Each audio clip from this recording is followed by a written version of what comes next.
Sergeant Miller held his breath, the humid air thick and heavy in his lungs, tasting of damp earth and decaying leaves. His eyes, narrowed to slits, scoured the dense emerald wall of the Vietnamese jungle. Ahead, Corporal Chen, a dark fluid shadow, paused, a single hand raised. Behind Miller, Private Davies whimpered, a nervous, almost inaudible sound. "Easy, Davies," Miller whispered, his voice a low rasp against the symphony of unseen insects. "Keep it tight," Davies swallowed, the sound like gravel in the oppressive quiet. This was their third day behind enemy lines, deep in a sector rumored to be cursed, where patrols often vanished without a trace. Their mission was recon, but every instinct screamed at Miller that something was profoundly wrong. The usual cacophony of the jungle, the chirps and croaks and distant monkey calls, had fallen into an unnatural hush. It was a silence that vibrated with coiled tension, like a predator holding its breath. Chen dropped to one knee, pointing to a patch of churned mud. Miller crept forward, his M16 rifle held ready, its cool metal a stark contrast to the sweat slicking his palms. The tracks were enormous, far too large for any known animal in this region. 3 clawed toes, each as wide as Miller's fist, splayed outwards, digging deep into the muck. The prints weren't those of a tiger, nor a bear. They were wrong. They carried an almost unnatural weight, crushing the undergrowth as if a giant had passed. "What in God's name is that?" Davies breathed, his voice cracking. "Quiet," Miller commanded, but his own heart hammered against his ribs. This was no NVA scout, no enemy patrol. This was something else, something utterly alien to his military training. This discovery, these impossible tracks, shattered the thin veneer of normalcy. Their mission, their very purpose, felt suddenly insignificant in the face of this unknown presence. The jungle, already a formidable foe, had just revealed a new, far more terrifying adversary. The door to their old world of tactical maneuvers and known enemies had slammed shut. They abandoned their original objective. Miller, a man who lived by the book, found himself torn. Every fiber of his being screamed to report back, to retreat, but the sheer impossibility of what they had found also demanded answers. How could something like this exist, undocumented, unacknowledged? He couldn't just leave it, not when it was moving through their operational zone. Chen, ever pragmatic, silently led the way, following the grotesque trail. Davies, pale and trembling, clung to Miller's heels, his young face a mask of escalating fear. As dusk began to bleed through the canopy, painting the jungle in shades of bruised purple and angry orange, the air grew heavy with an unfamiliar scent. It was a musky, metallic odor, like ozone after a lightning strike, mixed with something ancient and reptilian. It clung to the humid air, stinging their nostrils, burrowing deep into their throats. "You smell that, Sarge?" Davies whispered, gagging slightly. Miller nodded, his jaw tight. It wasn't the smell of death, not exactly, but the smell of something utterly primal, something that had existed long before man ever set foot in these steaming emerald halls. He tried to rationalize it, to call upon his training, but there was no chapter on giant unknown beast that smells like an electric swamp monster. He kept repeating in his mind the standard operating procedure for contact, but it felt like reciting a nursery rhyme to a typhoon. They set up a hasty perimeter as the last slivers of light vanished. They chose a small, elevated clearing, ringed by thick, thorny bushes. Miller placed claymore mines, tripwires, and set up a patrol pattern. He tried to act normal, to project an air of control, but inside, a knot of dread tightened with every passing second. The jungle night was a living thing, a hungry maw, and they were tiny morsels within it. The sounds started after midnight, not the rustling of leaves or the chirping of insects, but something lower, deeper, vibrating through the earth itself. It was a series of rhythmic thuds, impossibly distant, yet growing steadily closer. Each thud was accompanied by a faint, wet slap, as if something enormous was dragging itself through the undergrowth, leaving a trail of slime. Davies clutched his rifle, his knuckles white. "What is that?" "Could be anything," Miller lied, his voice flat. He knew what it wasn't. It wasn't anything they had ever encountered. The thudding stopped abruptly, replaced by an unnerving silence. Then, a branch snapped, not with the sharp crack of a human foot, but with a tearing, splintering sound, as if ripped from its moorings. It was followed by a low, guttural growl, a sound that seemed to come from the very bowels of the earth, vibrating in their bones. "Contact!" Chen hissed, his voice taut. raising his rifle towards a patch of dense foliage. Miller saw it too. A faint, almost imperceptible shift in the shadows. Something massive, lurking just beyond the reach of their flashlights. He fired a burst, the rifle's roar tearing through the night. The bullets ripped into the undergrowth, shredding leaves and snapping twigs.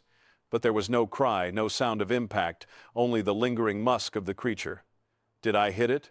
Davies asked, his voice a strained whisper. "Keep firing," Miller ordered. But he felt a chilling certainty that their bullets had found only air, or perhaps something impervious. The night became a terrifying game of cat and mouse. The creature would circle, test their defenses, then retreat into the impenetrable darkness, only to reappear minutes later, closer this time, its unseen presence a suffocating weight. It was intelligent, patient, learning their patterns. It didn't rush them, it toyed with them. At one point, Chen swore he saw two glowing yellow eyes, large as dinner plates, staring from the darkness before vanishing as quickly as they appeared. Miller fired a flare, bathing the clearing in an eerie, brief light, but saw nothing but the swaying trees and their own terrified faces. The flare died, plunging them back into deeper gloom. The afterimage of Chen's frantic gaze burned into Miller's retinas. Davies, unable to bear the suspense, started firing wildly, screaming into the void. "Get out of here! Get out!" "Davies, cease fire!" Miller roared, tackling the young private, forcing him to the ground. "You're giving away our position!" Davies sobbed, a raw, broken sound. "It's going to get us, Sarge! It's going to kill us all!" Miller slapped him, hard. "Pull yourself together, Private. We are soldiers. We fight. We survive. Now focus." The slap seemed to jolt Davies, temporarily snapping him out of his panic, but Miller knew it wouldn't last. The sheer, overwhelming terror of the unknown was a corrosive agent, eating away at their discipline, their sanity.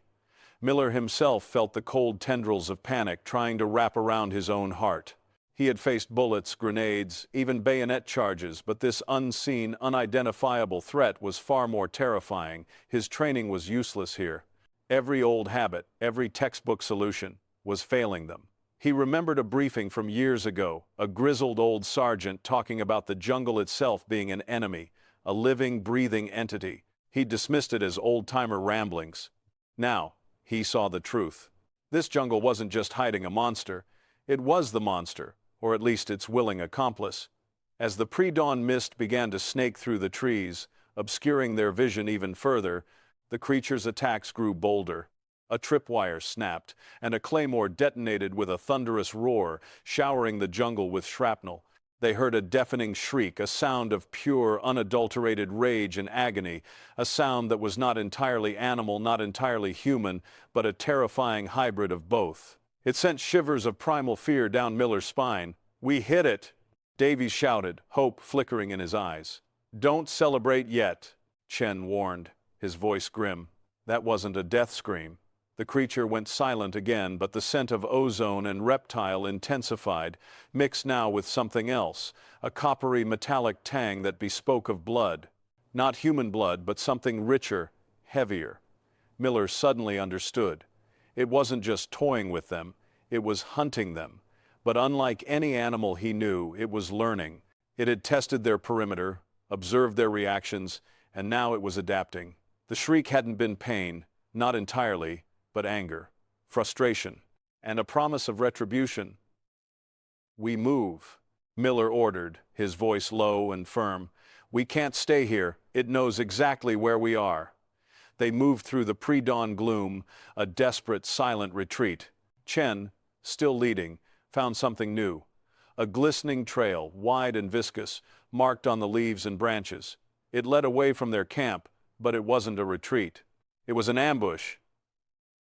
"It's trying to funnel us," Chen whispered, "towards something." Miller peered into the increasing fog, his mind racing. They were being herded. But to what? He noticed a change in the vegetation. The trees grew taller, older, their roots like ancient, gnarled fingers clutching the earth. The ground began to slope downwards. A chill wind, strangely out of place in the humid jungle, swept through the area. They were being pushed towards a ravine. A deep, dark fissure in the earth, barely visible through the mist. The air around it felt colder, heavier, charged with an unspoken menace. It was an opening, a maw of ancient stone and shadow carved into the jungle floor. "We can't go down there, Sarge," Davies whimpered. "What if that's where it lives?" "Precisely," Miller muttered, a grim realization dawning on him.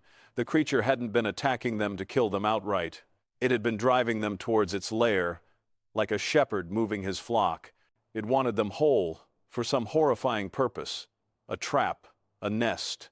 They heard the thudding again, closer now, coming from behind them, cutting off their retreat. The growl was deeper, more confident. It was right behind them. There was no escape back the way they came. "Grenades?" Miller hissed. "Set them to 5 seconds. On my mark. Chen, Davies, you run to the left as fast as you can. I'll go right. Fan out. Make noise. Draw its attention. We regroup at the top of the ravine, by the big banyan tree." "Go! Sarge, no!" Davies cried, but Miller was already counting. 1, 2, 3. They pulled the pins, hurled the grenades into the mist behind them, and bolted. The explosions ripped through the jungle, a blinding flash and a concussive roar. Miller scrambled over roots and slippery stones, adrenaline pumping through his veins. He heard another shriek, closer this time, filled with fury and what sounded almost like surprise. He didn't look back. He ran until his lungs burned, until the jungle itself seemed to spin around him. He crashed through a final curtain of vines and emerged, gasping, at the edge of the ravine near the massive ancient banyan tree. Its aerial roots hung like thick ropes from its immense branches, creating a natural fortress. Chen was already there, his face streaked with mud and blood, but otherwise unharmed. "Davies?" Miller gasped, leaning against the rough bark of the tree, trying to catch his breath. Chen shook his head, his eyes wide with fear. "I didn't see him." A chilling sound echoed from the depths of the ravine below. A high-pitched, desperate scream, abruptly cut short. Then silence. A profound, suffocating silence that spoke of absolute finality. Miller closed his eyes, a wave of cold despair washing over him. Davies, gone. A young life snuffed out by an unknown horror. He should have known better than to split up. He should have found another way. He opened his eyes, his gaze hardening. There was no time for regret. Only survival. They were two against a monster that had just claimed one of their own. "It's still down there," Chen whispered, pointing into the misty abyss. "But it feels different." The musky, metallic odor was still present, but it was receding, fading into the oppressive dampness of the ravine. Miller listened intently. No more thuds, no more growls, just the distant, muffled drip of water, and the renewed, tentative chirping of insects as the sun finally began to penetrate the canopy. "It's gone back to its lair," Miller murmured. For now. He peered down into the ravine. The mist swirled, hiding the bottom, but he could almost feel the presence of the creature, a lurking malevolence that had retreated but not vanished. They spent the rest of the day moving cautiously, putting as much distance as possible between themselves and the ravine. They had no idea how they would explain what happened to Davies, what they had encountered. They knew their story would sound like madness, a fever dream born of jungle sickness and combat fatigue. 3 days later, exhausted and haunted, Miller and Chen stumbled back into the perimeter of their base camp. They were debriefed, questioned, and subjected to a mandatory psychological evaluation. Miller gave a sanitized account. Davies had been separated in a skirmish, lost to the jungle. He omitted the tracks, the growls, the impossible creature, the scream. Chen, his eyes still holding the terror of that night, corroborated the official version. Their commanding officer, a grizzled colonel, listened patiently, then simply nodded. "The jungle claims many, Sergeant Miller. You did what you could." But Miller saw the flicker of doubt in the colonel's eyes, the unspoken suspicion. They knew something wasn't right, but they had no way to grasp the truth. Months passed, Miller was reassigned. Chen eventually transferred out of recon. But neither of them ever truly left that ravine. The memory of the musky scent, the thudding steps, the guttural growl, and Davies's final scream remained burned into their minds.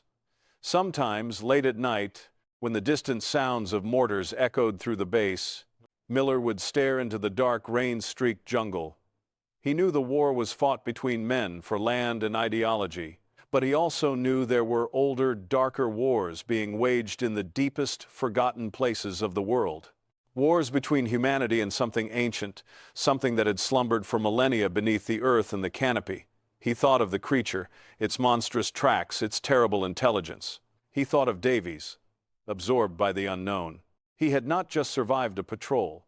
He had survived an encounter with a primal force, a living enigma. He understood then that they, the American soldiers, were not the only foreign element in that ancient land. They were merely another brief, noisy intrusion in a world that held secrets far older, far more terrifying than any conflict between nations. What hunted in the jungle at night wasn't just the enemy. It was something else entirely. Something that lived in the shadows of the unknown, patient, intelligent, and utterly merciless. And it was still out there, waiting,